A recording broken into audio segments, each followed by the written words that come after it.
Welcome to the Pharmacy Inspection Podcast, where we discuss topics related to sterile and non-sterile compounding pharmacy in an effort to promote compliance and increase quality. The Pharmacy Inspection Podcast is a member of the Pharmacy Podcast Network, delivering quality and meaningful conversations and discussions about our pharmacy industry and the critical role pharmacists play in our healthcare systems. Learn more at pharmacypodcast.com. Please welcome your hosts, Brian Prince and Seth DePasquale.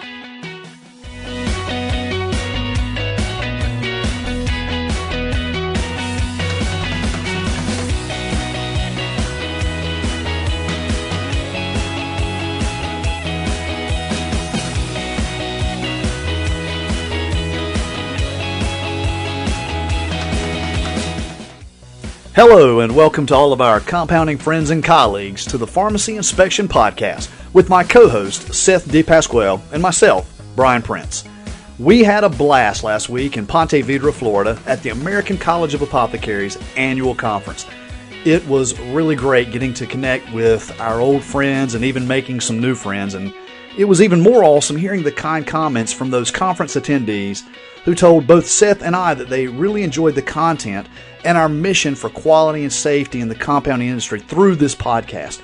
And just so you know, the trip was made possible by our sponsor, Encore Scientific. Encore Scientific, with over 70 years of combined experience, the Encore team is able to provide the highest quality chemicals, bases, equipment, and consulting services at the lowest possible cost to your pharmacy. Please visit them at encoresci.com or by phone 800-454-2304 and discover the benefits of a relationship with Encore Scientific. Once again, encoresci.com. That's ENCORESCI.com, or call them direct at 800-454-2304 and mention this ad that you heard it on the Pharmacy Inspection Podcast and receive 20% off your next order. This week, we speak with Erika Fallon from Fallon Wellness Pharmacy, and she serves on the IACP's Board of Directors on their Legislative Committee.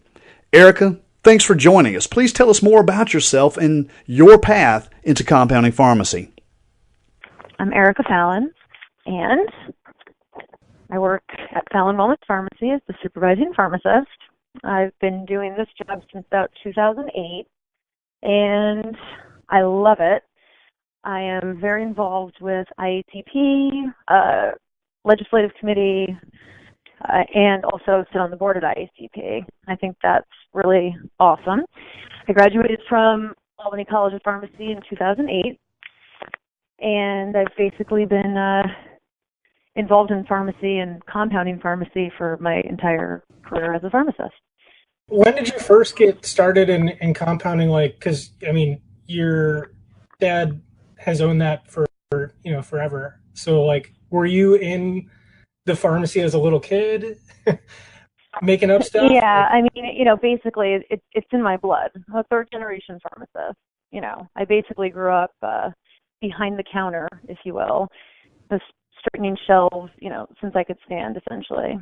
By the time I was heading to pharmacy school, Fallon Pharmacy, as I know it today, was already specializing in compounding. So that's how I initially got involved in the compounding niche. And when I graduated, there wasn't actually a job for me here at Fallon Pharmacy. So I ended up taking a retail job in Palm Springs, California. And maybe, I don't know, I wasn't even there for 6 weeks before a local compounding pharmacy owner was in my retail store saying he heard Erika Fallon was in town and how can he get me to work for him. So I actually worked in a compounding pharmacy out there for a while, and then eventually something opened up for me out here, and I came back to good old upstate New York, my stomping grounds, and I was immediately put in the position of supervising pharmacist. So within your role within IACP, how did you first get involved in all that? Because that's a totally I don't think that a ton of compounding pharmacists are really involved in the whole legislative side, although I think they all should be. on some level. So I think it's interesting when somebody is, really interested in the whole legislative, regulatory side of things, like myself. So how did you? What's your kind of backstory? How did you get involved? It may not come as a huge shock, but the NECC tragedy and the passing of DQSA was really what got me actively involved with IACP. I'd been a member since I was in pharmacy school. I never really did much with the membership, but I went to Compounders on Capitol Hill in 2014 and did a ton of networking, and I was pretty enthusiastic about the regs. I was doing a lot of sterile compounding at the time. Obviously, New Hampshire and Massachusetts are neighbors of mine, and they, it affected the whole country. But I just found myself really propelled into the whole scene of people who were enthusiastic about legislation like I found I was. There was lots of engaging with other legislative enthusiasts. And, it wasn't more than a couple months later I was recruited onto the legislative committee. And, just an email, hey, we noticed you and come be on our committee. And I accepted right away. At that time, obviously, things were extremely dynamic. And I think the legislative committee was teleconferencing twice a week then. So, it was very involved. There was guidances dropping all the time. And, we've also had USP 797 and USP 800 come out for revision since then, tons of new state regs. So I can't really explain it, but when new legislation drops, or is announced, it kind of feels like Christmas morning to me. I can't wait to read it and circle things and draw lines through things and put exclamation points next to other things and comment next to stuff. Scan it in and send it all to all my legislative friends, so that's it. So yeah, you're a regulatory nerd is basically what I'm a regulatory nerd. That's right. Nice. I don't know why I love it, but I do, and I get excited about it. So what's the latest with IACP? What's the thing that you've been working on lately? My most recent project was kind of just, it was so detail oriented, but FDA has a group of lists that they've put bulk chemicals into categories, and I had the side project of going through list 3 and picking out things that shouldn't be on it. So, basically this is items that were nominated. We don't really know who nominated them or where the nominations came from per se, but things that maybe don't belong on that list. And there's plenty of them, inactive ingredients, synonyms for chemicals that do have USP monographs and compounders can definitely compound with. So sort of cleaning that up, how significant is that? To reduce some confusion and issues going forward, people thinking they can't compound with some inactive ingredient because it's on that list, for example.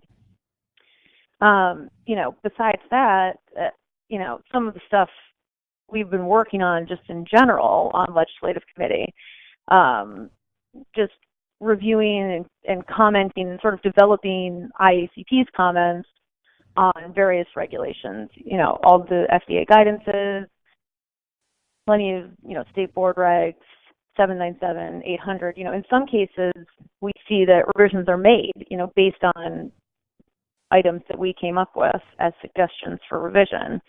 And sometimes you don't really see it, and it's more of a long game. So, in many instances, all the projects I've worked on are really helped and augmented in the committee process, because I'll have my own ideas about things. Then you get together with a group and everyone's coming in, with their unique perspectives and skill sets. So things I never thought of, other people are thinking of. So it's really great to be on it's actually a pretty large committee and a very active committee. So it's nice. I would say one of my strengths or major contributions that I have in the committee is more in the editing process. For instance, we come up with a document, okay, here's what we're going to say and here's how we're going to comment. And, in reading or listening to it, something we've compiled, I have a knack for, rewording it or to make the language stronger or cleaner or more effective, to make sure we're saying what we want to say, especially in editing legislative language, like the language of the DQSA. So we want to make this change, and kind of as you go through the document, you say, oh, if we change this word here, we have to change it, 10 times down the document. So that's one of the things I have a bit of an eye for as well. Sounds fun, right? Oh yeah. Did you see the whole thing with Pew Charitable Trust's most recent release of their compounding assessment? I didn't read it yet. It's on my list. I know that IACP responded to it right away. But no, I haven't gone through it. Did you guys go through it yet? I haven't. Are you on, Brian, are you on their list, IACP's mailing list? I am not, because I am not actually a member of that organization. Oh, Brian, if I have one goal here today, it's to make sure you join. Duly noted. I am going to speak this year at Compounders of Capitol Hill. I had the pleasure of speaking last year, so it's always nice to get the invitation to speak. Yeah. But yeah, I'm not, I guess, would they call it maybe a corporate member or whatever, because I really don't have a corporate business per se. I'm not a chemical supplier. I'm just Brian, the podcast lowly consultant guy. So I don't know that it's really justified, but it may, well, maybe so. We may have a category for you. One of the things we're looking at is expanding categories of membership. In other words, you can be friend of compounding, and I think there's an excellent rate of joining, on that level as well. So. Well, I am a friend of compounding. What a coincidence! You are. You are. Totally. So make it official, like if it's not IACP official, it's kind of being, Facebook official. Get on it. Facebook official. That's too serious for me. I can't put myself out there like that, but certainly appreciate it.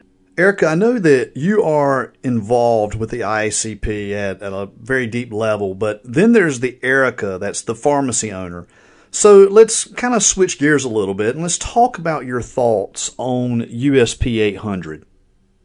I guess, the best way I can answer it is just as Erika, because, even coming into IACP, that's what I'm coming in with. And, when we make recommendations from IACP, we're sort of taking, the entire membership on board so far as what's going to make everyone happy and what do we think is best for the profession and, promoting patient access. That's probably the biggest thing. So, you might almost look at it from IACP more globally. How is this going to affect patient access to medications, and sort of going about it that way? Do we have a choice about implementing USP 800?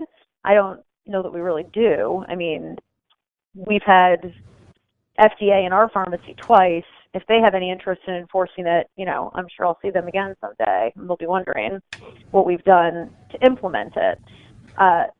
I'm a huge fan of safety, personnel safety, reducing cross-contamination. Do I think USP 800 has flaws? Absolutely. I think that some of the items are difficult and too constrictive to sort of comply with without, starting over from scratch and redoing your whole setup. Some of the things we already do, okay, all of my chemicals are stored under negative pressure right now, for instance. We have a powder hood that's dedicated to working with, I would say cytotoxic chemicals. And, it's sort of reworking it to say, okay, now we're going to make our progesterone cream after we make our cyclophosphamide, which we wouldn't normally do, right? So it's a little bit complicated and difficult to wrap our heads around. But I've always been going towards a USP 800 type thing where you don't want your employees to be exposed to anything. I think there was a great case. It was in New York State, actually. A pharmacy student was working in a compounding pharmacy, compounding fentanyl, and he went into cardiac arrest and went into a coma and ended up dying. That's just due to not having the proper PPE. That's it. So is it important? Yeah, the first thing I have anyone who comes in here, whether it's a new technician, new pharmacist, pharmacy students, they go through my safety SOPs first and foremost. What are we working with here, and how do you protect yourself from it first and foremost? So I don't know. I think USP 800 as a safety philosophy is good. Down to the minutia, I think it's a headache. FDA has their own thoughts on all this, and I think first and foremost, they're mostly concerned with microbiological contamination, not necessarily, and cross contamination to definitely, but and not to say they don't care at all about personnel protection, but it's sort of secondary to the product protection. So I don't know. It's a weird discussion, but at the end of the day, I think it's not going anywhere. It's not going anywhere. Someone at one point had posed an excellent point or question about USP in general. If you look at their mission, nowhere does it say anything about personnel protection or protecting the employees that do this type of work. So there was a question too. Okay, so what's their place or their motivation, for doing something like this? And Stuck, to your point, I agree completely. FDA's primary concern is definitely not personnel protection. They want to know, are you wearing your gloves so the product's protected? And are you changing your gloves between hazardous preps to make sure that, this chemical is not getting in that chemical? So, yeah, agree. We've just had so many people since we've talked about this, from Lloyd Allen to, and whether we've actually put this, in the publicly available podcast or not, everyone's basically saying the one thing that's kind of missing is that there's no levels. There's no levels that they're assessing or saying that you have to maintain all your drug levels below X. And that's not, there's no data available for any of that kind of stuff. So I think until a lot of that stuff comes out, I just don't feel like USP 800, unfortunately, is going to be taken seriously. But, it should. I do agree that it should. I think, like you're saying, personal protection is important. We're not trying to kill or harm our employees by any means. So I think one of the saving graces of USP 800 is actually their little risk assessment clause, right? So you can go through and assess your entire practice and sort of write your own USP 800 rules and have nice justifications for everything that you do. Yeah. Hey, I use hormone stock creams that I buy from a company. They're not volatile. There's no powder containment to worry about. Guess what? Those aren't getting done in my hazardous lab. They're getting done in my non-hazardous lab. And my chlorambucil stock suspension that I'm going to use to make all of my chlorambucil liquids is going to stay in my non-hazardous refrigerator because it's not a containment issue at that point. Right. I think I wish, if I had my wish list, I would honestly ask for that whole risk assessment to be expanded a little bit. It basically gives you exception with solid dosage forms, but beyond that, you really can't. I don't know. It doesn't really give much leeway in terms of anything else. I would argue that you can probably do a risk assessment on, just about anything you're doing and figure out how to contain it properly without going full bore USP 800. Right. What's a regulator going to come in and you have a huge document explaining why you do everything you do and why that's safe? You know what I mean? I'm a regulator. I'm going to look at that and be like, wow, they've thought it all through, and this seems like they're doing a good job, or whatever. I think being able to justify what you're doing and why your employees are safe and you're meeting sort of the goals of USP 800 will eventually be something that's accepted, if not immediately accepted. Everyone's going to do it in their own way, to one degree or another. The first thing that you can do, when an FDA inspector comes in and they're questioning, why are you doing this? Well, if you had a 100-page booklet on why you're doing that, all the studies that you did to come to that conclusion, they'd probably walk away going, okay, cool. Right. I just feel like that's the way it should be. What is your advice for compounding pharmacists or technicians that would like to get involved within regulatory, legislative topics within IACP or not? Not necessarily. You don't necessarily have to go through IACP to do this. I suppose there's other organizations, but probably IACP is the best one to get involved with. But you can talk about that too. Yeah, I mean, IACP, we have the infrastructure. I strongly encourage compounders to get involved, period. Many ways to do it. Joining IACP, if you aren't already a member. Joining the legislative committee. If you really like legislation or you want to be involved, that's probably, the best thing you can be doing. I'm so glad that I do it. It really is an excellent outlet for me wanting to be involved. Come to Compounders on Capitol Hill. Storm the Hill with us, with IACP. We need everyone's voice, as we work to preserve patient access to compounded medications. Other ways you can do it, other ways I do it, attend your state board of pharmacy meetings as much as possible. If compounding's on the agenda, I'm definitely going to be there. And, I try to go to other ones or at least send a intern or something like that to take notes for me. There's always, spoken tidbits that are coming out about these things, about regulations or what's coming your way. That's a great way to keep a pulse on what's happening. And then another thing, know your legislators, know your local congressman and, introduce yourself. Inviting them into your pharmacy is a great way just to spread awareness of, hey, this is something unique that we do, and, people in our district depend on it. That goes a long way with just initially building a relationship. And then if you ever do have an ask, you have that connection already.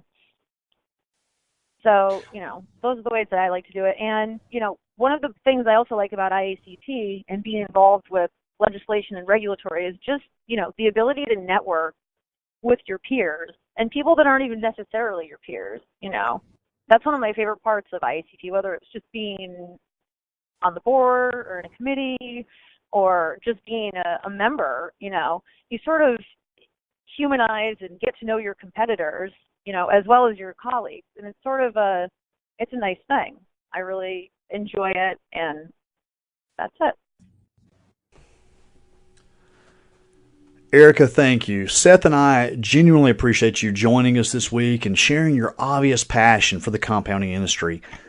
And thank you for the great advice to our listeners about getting involved with the IACP to make their voices heard. Also, I do encourage everyone to come join us in June at Compounders on Capitol Hill. I have the honor of being invited back to speak again this year, and that'll be on Monday, June 25th, and I'll be speaking about USP 800 design solutions, but more importantly about forming a distinctive and linear plan for accomplishing hazardous drug handling compliance. But don't come because of me. Come because it's your opportunity to get involved and storm the Hill and possibly meet with your state's representatives to let your voices really get heard at that point. Thank you again to Encore Scientific for sponsoring the podcast at the ACA's annual conference and, in fact, this episode. At Encore Scientific, their goal is to awaken your senses to a team of experts who deeply care about building a personal relationship with their customers. They value one-on-one conversations with their customers and look forward to helping you solve your everyday challenges. So I encourage you, call them at 800-454-2304, and again, mention this ad and receive 20% off your next order. Let them know that you heard it at Pharmacy Inspection Podcast. And as a final parting words, week after week, until next time, keep raising the bar.